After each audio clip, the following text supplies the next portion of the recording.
More questions than answers about what happened to Brian Laundrie. I hope they find him alive so they can get answers. As officers surround his home near Sarasota. Heat and hunger. It's bigger than just one country. This is a regional crisis. The race to help thousands of Haitian migrants who entered the U.S. through Mexico. And TikTok is for 18-year-olds, not 80-year-olds. No, you're kidding.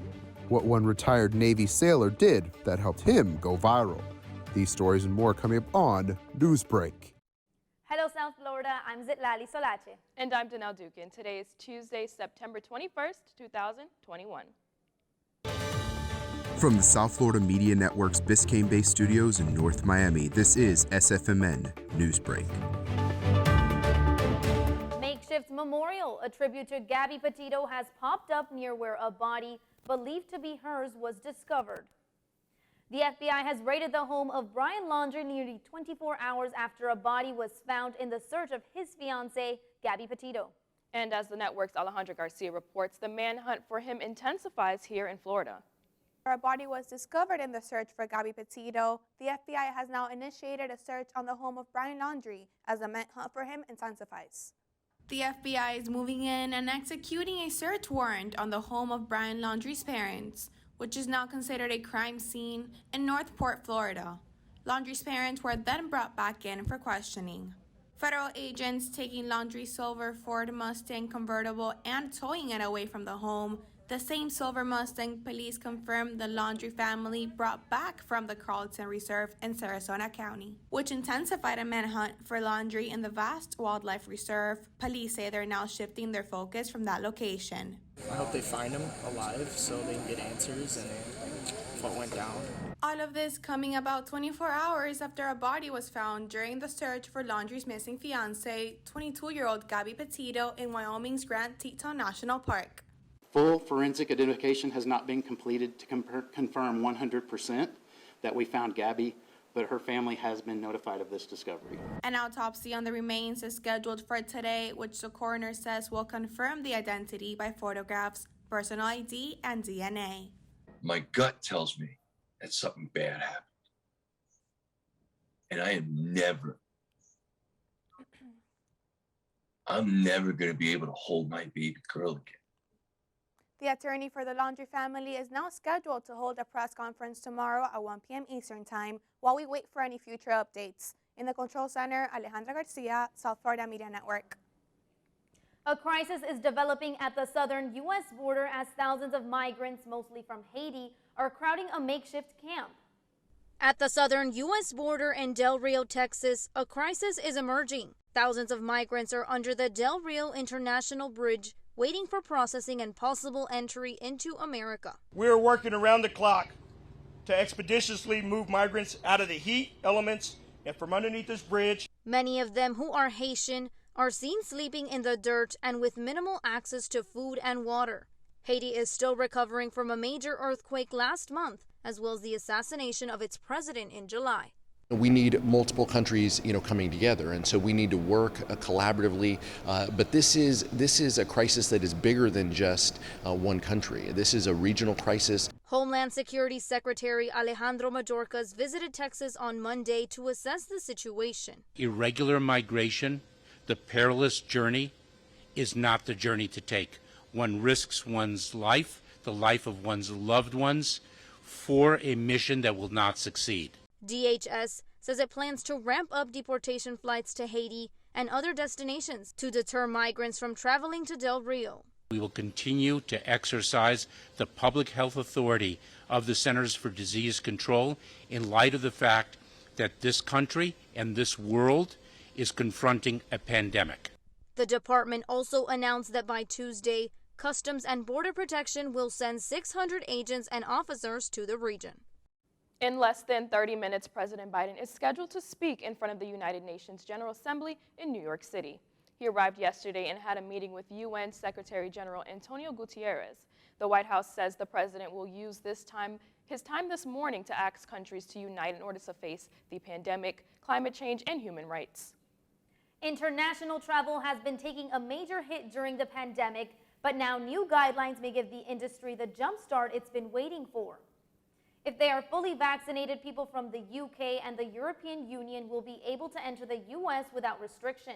The same goes for several other countries. The travel ban has been in place since the start of the pandemic. In a post-MSD world, signs this morning that Miami-Dade police officers are continuing to prepare. They posted to social media yesterday a mass shooting drill at a K-8 charter school in Kendall. The drill was at Somerset Academy Bay on Southwest 96th Street and 97th Avenue. The drill includes identifying a shooter and neutralizing threats quickly. Situation or a terrorist attack right now is probably one of the most serious incidents that law enforcement can respond to. Not only is it serious for us, and as a father, I can tell you that it's serious for every parent out there, especially when we're talking about schools. Events of the previous years have called to attention a need to prepare for a wide range of emergencies. The pop singers from the boy group BTS running wild at the United Nations. That's still ahead, and so is this story. Now I got angels here, good angels that take care of me. A man who wasn't familiar with what going viral means finds accidental fame on TikTok. Newsbreak will be back in 2 minutes. Severe weather can strike anytime, anywhere, but there's a simple way to stay safe. Hey, Jim Cantore here. I stay safe in dangerous weather by planning ahead. You can stay safe too with a few easy steps. Build an inexpensive kit with supplies for your family's needs. Write down important information like phone numbers and medications. Always talk with your family and remember any pets in your planning. Be ready, be safe. Start your plan today at ready.gov/plan.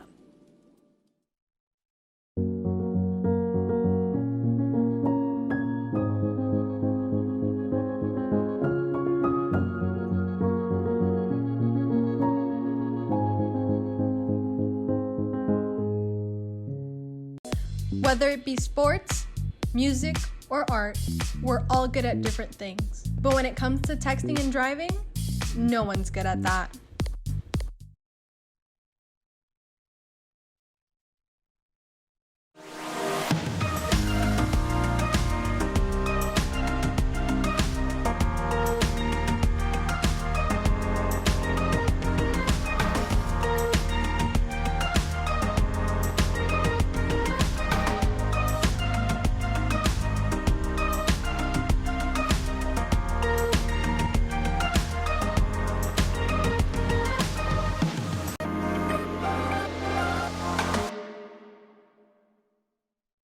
When times get dark, we can't see the help that's all around us. Let 211 be your guiding light for help with food, healthcare, and other resources. 211, how can I help you? Call 211 or visit 211.org. 211, get connected, get help.